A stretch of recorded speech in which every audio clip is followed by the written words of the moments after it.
Magandang araw mga idol. Tayo po'y merong electric pan dito na mabagal na pong umikot.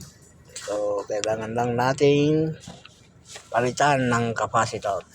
So, bumili na rin po tayo mga idol ng LC at tayo po ay umorder online. Itong LC nito mga idol ay banana type. Sa sobrang tagal na rin kasi mga idol ng electric pan na ito ay lumutong na yung kanyang LC at nadurog na po mga idol. Kaya papalitan natin ng banana type. Yung pong ilisin nito dati mga idol ay yung malalapad.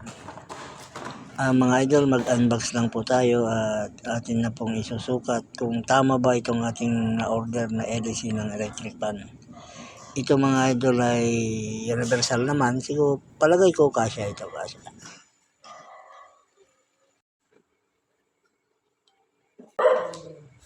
Ayan nga mga idol at nagkasya naman at ating pong susubukan yung number 1 at makikita nyo po yung kanyang ikot na mabagal. Yan po yung number 1. Ganyan lang po siya umikot.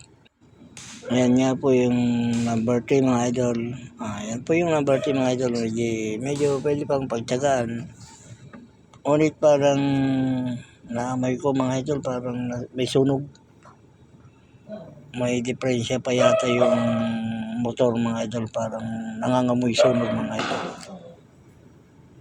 So ayan lang po, pupulitan lang po natin ang ating capacitor.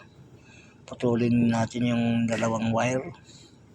At pag kinabit natin yung bago mga idol ay kahit ano na riyan, hindi po siya magkakaroon ng baliktad na connection dahil wala naman po siyang polarity.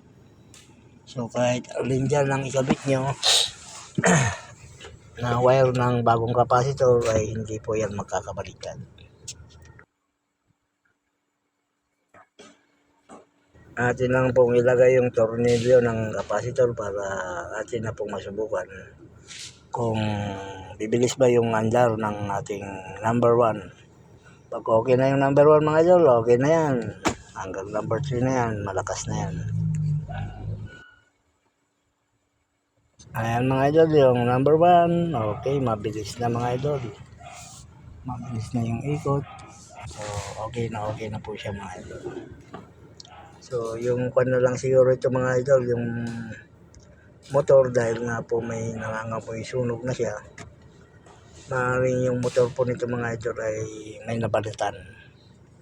So, kailangan nating i-repair para hindi po tayo magkasunog. Yun lamang po mga idol at marami pong salamat sa inyong panonood. Ingat po tayo lagi.